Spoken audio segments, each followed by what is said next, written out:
عظیم اجر والا ذکر فجر کے بعد 10 بار پڑھیں۔ نبی صلی اللہ علیہ وسلم نے فرمایا، جو شخص نماز فجر کے بعد جب کہ وہ دو زانو بیٹھا ہو اور کوئی بات بھی نہ کی ہو، یہ دعا 10 مرتبہ پڑھے تو اس کے لیے 10 نیکیاں لکھی جائیں گی، اس کی 10 برائیاں مٹا دی جائیں گی، اس کے لیے 10 درجے بلند کیے جائیں گے، اور اس دن پورے دن بھر ہر طرح کے مکروہ و ناپسندیدہ چیز سے محفوظ رہے گا، اور شیطان کے زیر اثر نہ آ پانے کے لیے اس کی نگہبانی کی جائے گی، اور کوئی گناہ اسے اس دن سوائے شرک باللہ کی ہلاکت سے دوچار نہ کر سکے گا۔ وہ کلمات یہ ہیں: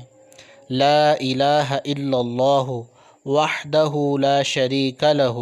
لہ الملک ولہ الحمد یحیی ویمیت وہو علی کل شیء قدیر۔ ترجمہ: اللہ کے سوا کوئی معبود نہیں، وہ اکیلا ہے، اس کا کوئی شریک نہیں، اسی کے لیے بادشاہت ہے اور اسی کے لیے سب تعریف ہے، اور وہ زندہ کرتا ہے اور موت دیتا ہے،